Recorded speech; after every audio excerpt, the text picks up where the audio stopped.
पिछले स्वर्गीय माता पिता दिवस पर हमारी स्वर्गीय माता ने विशेष रूप से हमसे कुछ कहा। चूंकि आप सभी ने माता की बात सुनी, तो आप जवाब जानते होंगे। माता ने हमसे क्या कहा? माफ कीजिए, आपके दुखी मन को नहीं समझा, मुझे क्षमा कीजिए। ठीक जैसे गीत के बोल कहते हैं, माता ने हमें नम्र होने को कहा है।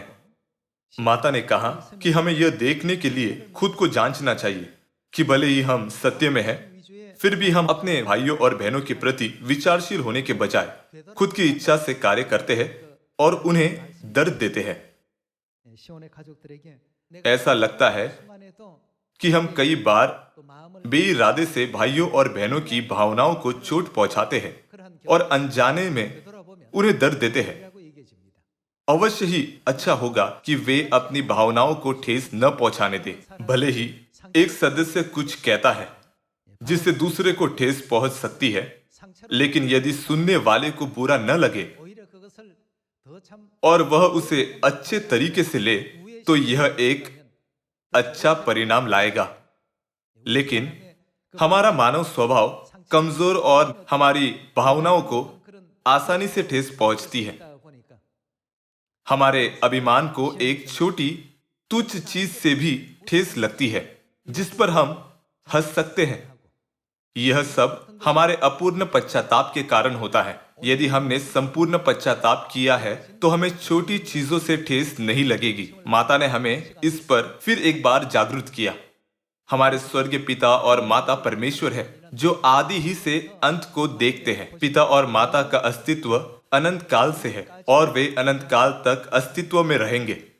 वे हमें किसी से भी अधिक बेहतर जानते हैं और अंत तक हमारी अगुवाई करेंगे। 2000 वर्ष पहले यीशु ने हमें सिखाया कि परमेश्वर का हर वचन स्वयं जीवन और अनंत जीवन है। इसीलिए हमने स्वर्गीय माता पिता के दिवस पर पश्चाताप किया कि हमने खुद की खुशी और संतुष्टि के लिए अपने भाई और बहनों की भावनाओं को ठेस पहुंचाई। माता के वचन जो अनंत जीवन है के द्वारा हमने वह महसूस किया। साथ ही विश्वास का जंगल शीर्षक के वीडियो के द्वारा हमने कुड़कुड़ाने और शिकायत करने के लिए पश्चाताप किया और हमने सच में पश्चाताप किया कि हमने परमेश्वर को धन्यवाद नहीं दिया। आज आइए हम फिर से खुद को जांचें और हमारे स्वर्गीय पिता और माता को धन्यवाद दें। पिता और माता, हमें स्वर्ग की ओर देखने की अनुमति देने के लिए आपका बहुत अधिक धन्यवाद। हमारे अनगिनत पापों को क्षमा करने के लिए जो हमने स्वर्ग में किए थे, आपका बहुत अधिक धन्यवाद। हमें मृत्यु जिसके योग्य हम हैं से छुटकारा देने के लिए आपका धन्यवाद। क्या आपने वीडियो में जंगल के नक्शे को नहीं देखा? मिस्र से कनान तक कितना अंतर है? वह लगभग 300 किलोमीटर है। 300 किलोमीटर कितना लंबा है? वह सियोल से डेगू तक का अंतर है।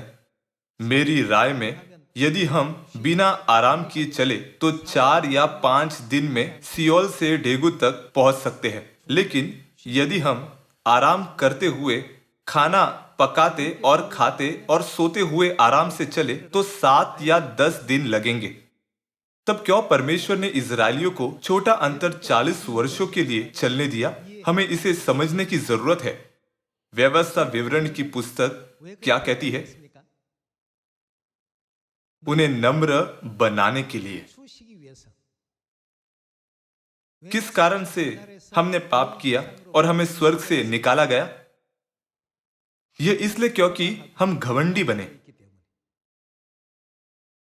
यशाया अध्याय 14 के अनुसार बोर का चमकने वाला तारा बहुत घमंडी हो गया। उसके घमंड ने परमेश्वर के सिंहासन से अधिक ऊंचा उसका सिंहासन करने की दुष्टता में उसका नेतृत्व किया। इसलिए परमेश्वर ने बोर के चमकने वाले तारे को स्वर्ग से निकाल दिया और विद्रोह को नष्ट किया। उस समय स्वर्गदूतों को भी, जो इस विद्रोह में अनजाने में शामिल थे, पृथ्वी पर फेंक दिया गया और मनुष्य के रूप को पहनकर यहां रहने दिया गया। इस कहानी के द्वारा भी हमें सीखना चाहिए कि हमें कभी भी घमंडी नहीं बनना चाहिए। स्वर्गीय माता भी हमें पुरोहित कर्मचारियों से कहती है, प्रेम से सेवाकाई करो। प्रेम को संजोने के लिए पहले हमारे पास खुद को नम्र करने का मन होना चाहिए। व्यवस्था विवरण में परमेश्वर ने कहा, स्मरण रख कि तेरा परमेश्वर यहोवा उन 40 वर्षों में तुझे सारे जंगल के मार्ग में से इसलिए ले आया है कि वह तुझे नम्र बनाए। ये वे वचन हैं जो परमेश्वर ने इस अध्याय में पहले कहे। परमेश्वर ने कहा, तुझे नम्र बनाने के लिए। तुम ऐसे पद में नहीं हो कि अभिमान करो, तुम स्वभाव ही से पापी हो। तुम्हें असहाय होकर नम्र होना चाहिए। इसे महसूस करो और नम्र बनो। परमेश्वर ने जंगल के जीवन के द्वारा यह उन्हें महसूस करने दिया। क्योंकि हम खुद को दूसरों से अधिक ऊंचा करना चाहते थे, तो हमें दूसरों के द्वारा ठेस पहुंची और हमने उनकी बात नहीं सुनी जिन्होंने हमारे लाभ के लिए कहा, लेकिन उनकी कही बात को गलत समझा और अप्रसन्न हुए। हमने उन शब्दों को हमारे लिए काटे और कटीली झाड़ी माना और उदास चेहरा रखा। वास्तव में हमने खुद की खुशी के लिए दूसरों को दर्द दिया। स्वर्गीय माता ने उनके 40 वर्षों के जंगल के जीवन के द्वारा हमें खुद को देखने के लिए जागरूक किया। और फिर माता ने हमें एक दूसरे को यह कहने को कहा, माफ कीजिए। माता ने हमें कहा कि जब हमने सच में खुद को नम्र किया, तो बहुत से हमारे खोए हुए भाइयों और बहनों ने पश्चाताप किया और वापस आए।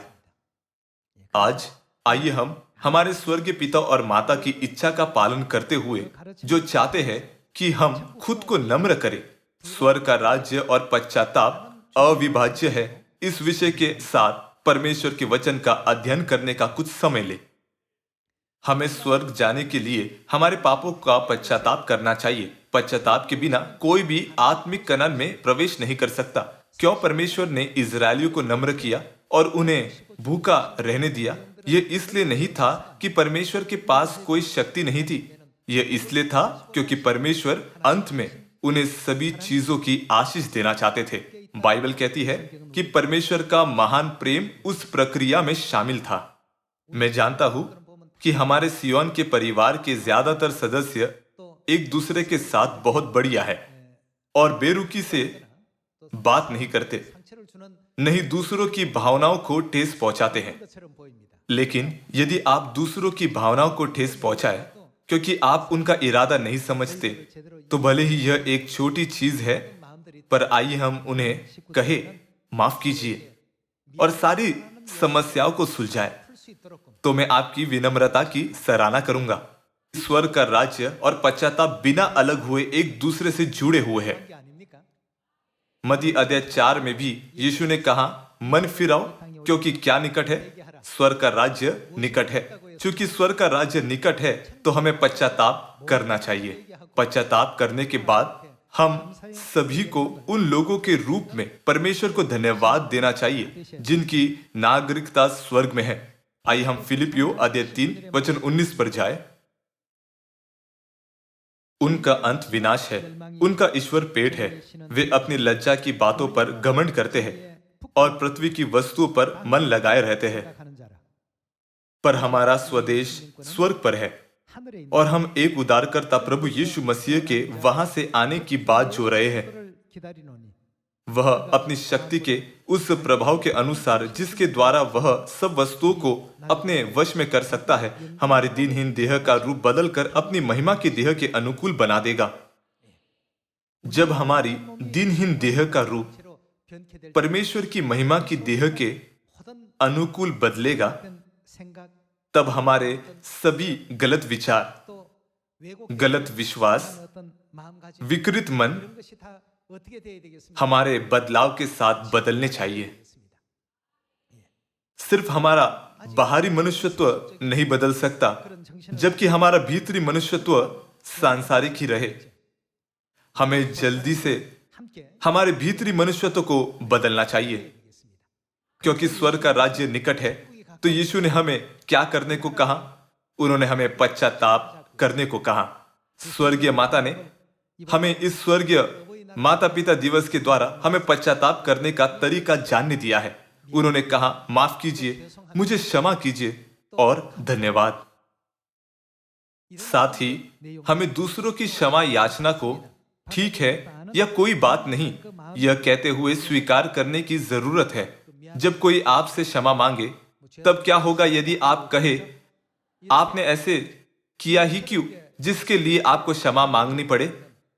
हम सभी को निर्मल होना चाहिए। जब दूसरे निर्मल हो रहे हो, तब हमें रुकाई से पेश न आना चाहिए। स्वर्गीय पिता और माता ने हमारे सभी सियोन के प्यारे सदस्यों को उन लोगों के रूप में जिनकी नागरिकता स्वर्ग में है, अधिक से अधिक सुंदर रूप में बदलने को सिखाया है। जब हम सारे शिक्षाओं को एक साथ डालें, तब हम आखिर में समझ सकते हैं कि वह है एक दूसरे से प्रेम करना। प्रेम में माफ कीजिए और धन्यवाद, ये शब्द शामिल है। इसीलिए यीशु ने कहा, मैं तुम्हें एक नई आज्ञा देता हूं, एक दूसरे से प्रेम रखो। इस युग में भी परमेश्वर ने हमें स्वर्ग का राज्य निकट है कहते हुए वही चीज करने को कहा। परमेश्वर ने हमें जानने दिया है कि हमें इस क्षण क्या करना चाहिए। जब मैं भाइयों और बहनों को खुद को यह कहते हुए नम्र बनते हुए देखता हूं कि माफ कीजिए, आपके दुखी मन को नहीं समझा, और जब मैं आपको दूसरे सदस्यों के हृदयों से बर्फ को पिघलाने के लिए खुद को नीचा करके पश्चाताप करते देखता हूं, तब मैं सोचता हूं कि भविष्यवाणी का समय, जब हम अनंत स्वर्गीय जीवों में बदल जाएंगे, बहुत निकट है। आइए हम यूहन्ना अध्याय 13 वचन 34 पर एक नजर डालें। मैं तुम्हें एक नई आज्ञा देता हूं, वह क्या है? एक दूसरे से प्रेम रखो। जब कोई कहता है माफ कीजिए, आपके दुखी मन को नहीं समझा, तो यह कहते हुए कि क्यों आपने क्षमा मांगने का काम किया, डंक मत मारिए। एक दूसरे से प्रेम करना क्या है? इस मामले में यदि आप कहे सब ठीक है, मुझे क्षमा कीजिए कि आपको परेशानी में डाला, क्या यह एक दूसरे से प्रेम करने का तरीका नहीं है? जैसा मैंने तुमसे प्रेम रखा है, वैसा ही तुम भी एक दूसरे से प्रेम रखो। यदि आपस में प्रेम रखोगे, तो इसी से सब जानेंगे कि तुम मेरे चेले हो। लोग तुरंत पहचानेंगे कि हमने कहां से प्रेम सीखा है। सभी लोगों, किसने हमें बहुतायत से माफ कीजिए कहने को कहा है? हमारी माता ने, है ना? यदि हम हमारे साधारण जीवन में इसका उपयोग करें, तो लोग सोचेंगे, मैं सोचता हूं कि वे लोग चर्च ऑफ गॉड से है। चर्च ऑफ गॉड के अलावा दूसरे लोग नहीं होंगे जो उन सुंदर शब्दों को कहते हैं। संसार के लोग वह मान लेंगे और वे हमें उस तरह से पहचानेंगे। परमेश्वर ने कहा, यदि आपस में प्रेम रखोगे, तो इसी से वे सब जानेंगे कि तुम मेरे चेले हो। यह इसलिए क्योंकि इस प्रकार की संस्कृति और वातावरण दुनिया में खोजना कठिन है। संसार के लोग और वे लोग जो अभी ही सियोन में आए हैं, हमें स्वर्गदूतों के रूप में मानते हैं। चूंकि वे अक्सर हमें माफ कीजिए कहते हुए सुनते हैं, तो वे भी महसूस करते हैं कि बहुत से लोग हैं जिनके प्रति उन्हें खेद महसूस होता है। इस तरह हम सभी को एक के बाद एक पश्चाताप करना चाहिए। इस तरह की जगह हमारा सियोन बनना चाहिए। परमेश्वर ने हमें यह सुंदर शिक्षा प्रदान की है। निश्चित ही हम खुश हैं क्योंकि हमारे पास माता है।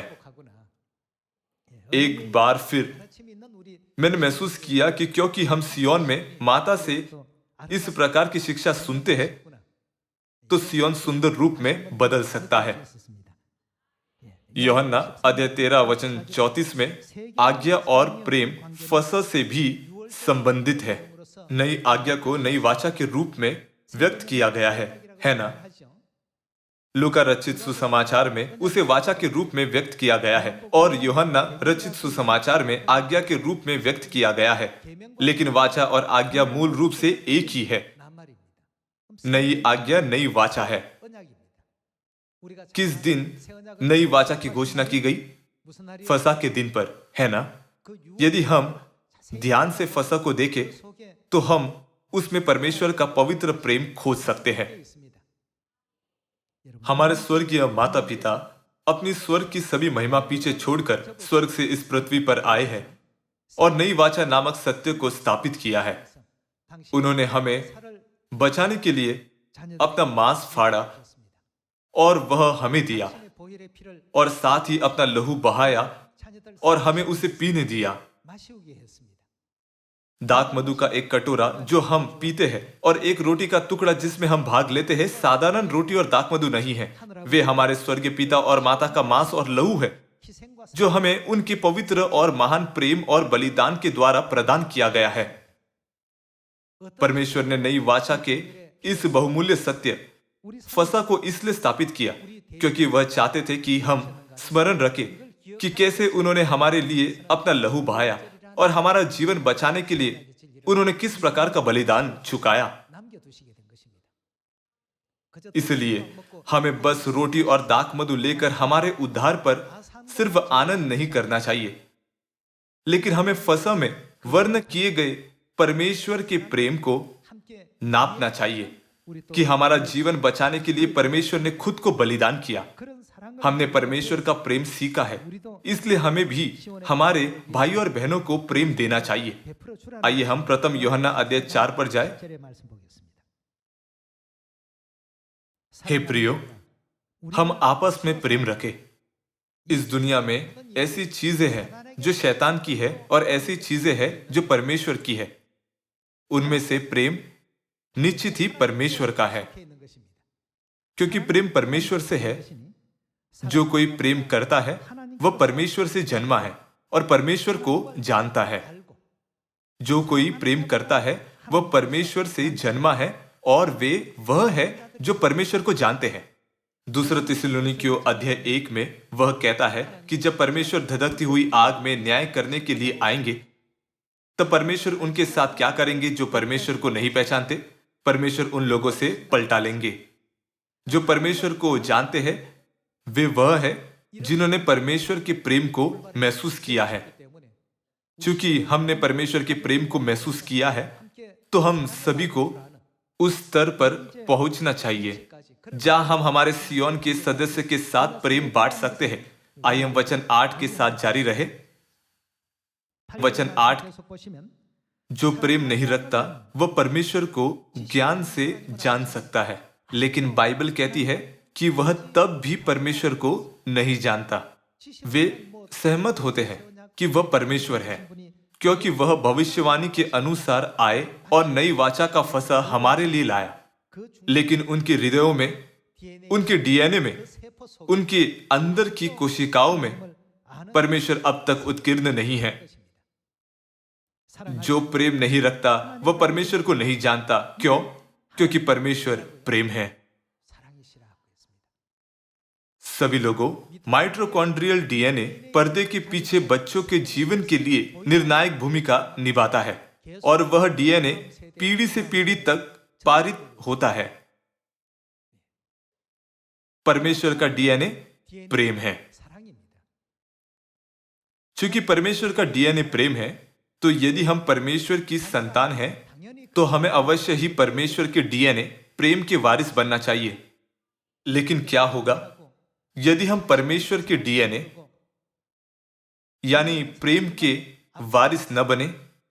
क्या होगा यदि हम न जाने कि कैसे खुद को बलिदान करना है, लेकिन दूसरे को दर्द दे और उस दर्द के द्वारा ऊंचा बनने की कोशिश करें? हम सभी परमेश्वर की संतान हैं और हम सभी के पास परमेश्वर का डीएनए है। इसलिए हमें लोगों के साथ जो सियोन में आएंगे परमेश्वर का प्रेम बांटना चाहिए, जिन्होंने हमारे बदले खुद को बलिदान किया। परमेश्वर प्रेम है। सही तरह से कहे तो परमेश्वर का डीएनए प्रेम है। 이렇게 말할 수가 있는 것입니다. वचन 9 में लिखा है, जो प्रेम परमेश्वर हमसे रखता है वह इससे प्रकट हुआ कि परमेश्वर ने अपने इकलौते पुत्र को जगत में भेजा है कि हम उसके द्वारा क्या 우리를 जीवन पाए। परमेश्वर ने हमें जीवन देने के लिए खुद को बलिदान किया। वचन 10 कहता है, प्रेम इसमें नहीं कि हमने परमेश्वर से प्रेम किया, हम अपरिपक्व थे, हमने स्वर्ग में पाप किया और इस पृथ्वी पर निकाले गए। हमारे पास प्रेम की तुलना में अधिक पाप था। हम हमारी पापमय आंखों से परमेश्वर के प्रेम को नहीं देख सकते थे।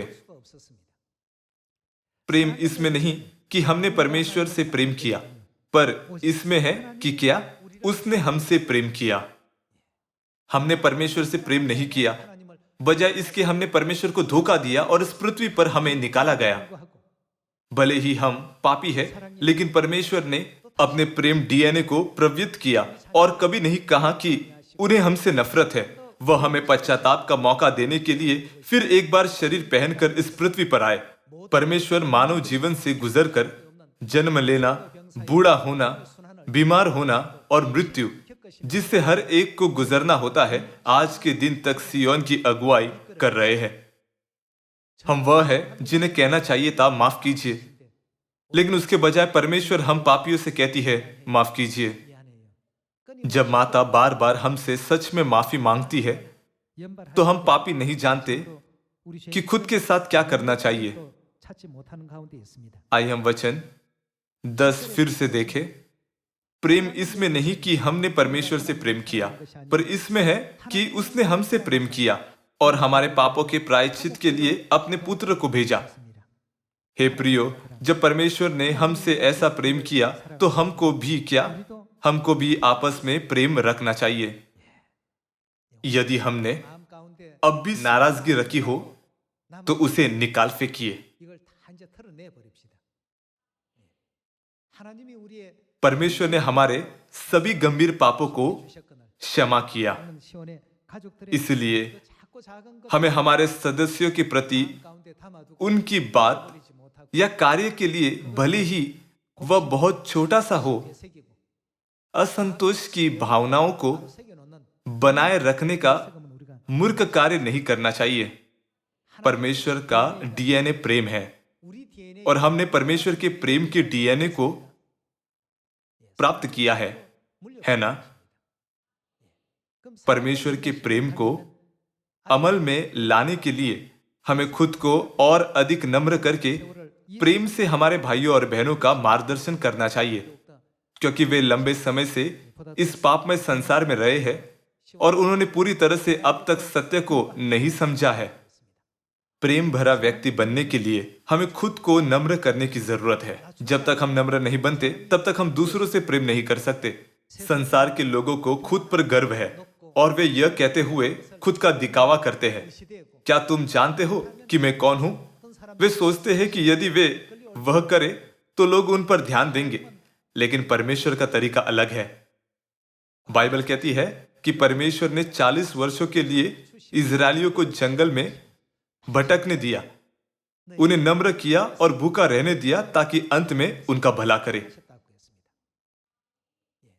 परमेश्वर ने उस तरह का शारीरिक मार्ग बनाया था, तब हमारे आत्मिक मार्ग के बारे में क्या? वह एक समान है। हमें उस मार्ग पर चलना चाहिए जो परमेश्वर ने हमारे लिए बनाया है। जो स्वर्ग नहीं जाना चाहते वे अहंकारी, कृतघ्न और कुड़कुड़ाने वाले हैं, और वे लोगों को यह कहते हुए भड़काते हैं, चलो हम वापस मिस्र चले। लेकिन जो सच में परमेश्वर की इच्छा समझते हैं वे यह कहते हुए अधिक नम्र बनते हैं, हमने मिस्र में बहुत दुख उठाया, लेकिन अब हम और दुख नहीं उठा रहे हैं। हमें परमेश्वर के प्रति कितना आभारी होना चाहिए। इसके अलावा परमेश्वर ने हमें दूध और मधु की धारा बहते देश की प्रतिज्ञा दी है। अब हम विश्वास के जंगल में चल रहे हैं। हम उसी मार्ग पर चल रहे हैं जिस पर इजरायली चले थे। हमारी स्वर्गीय माता भी पहले हमसे माफी मांगती है। चाहे स्वर्गीय माता हमें कुछ भी कहे, उन्हें हमसे माफी मांगने की बिल्कुल जरूरत नहीं है। वह हम हैं जिन्होंने स्वर्ग में पाप किया और पृथ्वी पर गिरा दिए गए हैं। इसलिए भले ही हम हर समय माता से कहे माफ कीजिए, फिर भी वह काफी नहीं है। हम सियोन के लोग तब संपूर्ण समझ में पहुंच सकते हैं जब हम परमेश्वर को सभी महिमा दें, ठीक जैसे यशाया अध्याय 60 में लिखा है, 돌릴 줄 알 때 पिता और माता आप वह है जिन्हें इसके लिए महिमा प्राप्त करनी है। पिता और माता आप इसके लिए भी प्रशंसा पाने के योग्य है। जब हम सभी महिमा और प्रशंसा परमेश्वर को दे, जब प्रेम डीएनए नींद से जाग उठकर कार्य करता है, तब परमेश्वर हमें हमारे शरीर के तंबू को निकालकर बदलने और अनंत स्वर्ग के तंबू को पहनने देंगे। 변모시켜 주십니다. भाइयों और बहनों, हमारे पिता और माता चाहते हैं 이 땅보다는 कि हम दुख से भरी हुई पृथ्वी पर नहीं, 영생과 लेकिन स्वर्ग के राज्य में 곳에서 खुशी में आराम से जिए। 이렇게 지내게 하고 싶으신 것입니다. प्रथम यूहन्ना 요한이 4 के अनुसार हमने हमारे पिता और माता का डीएनए 우리 DNA जो प्रेम है 없습니다. प्राप्त किया है। 받은 것이 그겁니다. चूंकि हमने प्रेम नामक परमेश्वर का डीएनए को प्राप्त किया है, हमें सभी सोए हुए प्रेम डीएनए को सक्रिय करना चाहिए। इसके लिए हमें हमेशा एक दूसरे से 미안해요. कहने की जरूरत है, माफ कीजिए, आपके दुखी मन को नहीं समझा, मुझे क्षमा कीजिए। तब हमारा सियोन अधिक सुंदर बनेगा। 되도록 합시다. आइए हम प्रथम यूहन्ना अध्याय 4 वचन 11 पर एक नजर डालें। हे प्रियो, जब परमेश्वर ने हमसे ऐसा प्रेम किया, तो हमको भी आपस में प्रेम रखना चाहिए। परमेश्वर को कभी किसी ने नहीं देखा। यदि हम आपस में प्रेम रखें, तो परमेश्वर किस में हम में बना रहता है। परमेश्वर का प्रेम हम में बना रहता है और उनका प्रेम हम में सिद्ध हो गया है। इसी से हम जानते हैं कि हम उसमें बने रहते हैं और वह हम में, क्योंकि उसने अपने आत्मा में से हमें दिया है। जब हम ध्यान से वचन 13 पढ़े, 할 얼마 तब हम देख सकते हैं कि वचन कितने सुंदर है। 입니다. हमने देख भी लिया और गवाही देते हैं कि पिता ने पुत्र को जगत का उद्धारकर्ता करके भेजा है। जो कोई यह मान लेता है कि यीशु परमेश्वर का पुत्र है, परमेश्वर उसमें बना रहता है और वह परमेश्वर में। जो प्रेम परमेश्वर हमसे रखता है, उसको हम जान गए और हमें उसका विश्वास है। अगला वचन क्या कहता है? परमेश्वर प्रेम है और जो प्रेम में बना रहता है वह परमेश्वर में बना रहता है और परमेश्वर उसमें बना रहता है। इसी से प्रेम हम में सिद्ध हुआ कि हमें न्याय के दिन हियाव हो, क्योंकि जैसा वह है वैसे ही संसार में हम भी है। 그러하니라. प्रेम में भय नहीं होता, वरना सिद्ध प्रेम भय को दूर कर देता है, क्योंकि भय का संबंध दंड से होता है। और जो भय करता है वह प्रेम में सिद्ध नहीं हुआ। हम इसलिए प्रेम करते हैं 사랑함은 कि पहले उसने हमसे प्रेम किया। 하셨습니다. यदि कोई कहे मैं परमेश्वर से प्रेम रखता हूं और अपने भाई से बैर रखे, तो वह झूठा है। क्योंकि जो अपने भाई से जिसे उसने देखा है प्रेम नहीं रखता, तो वह परमेश्वर से भी जिसे उसने नहीं देखा प्रेम नहीं रखता। 우리가 이 उससे हमें यह आज्ञा मिली है कि जो कोई परमेश्वर से प्रेम रखता है वह अपने भाई से भी प्रेम रखे।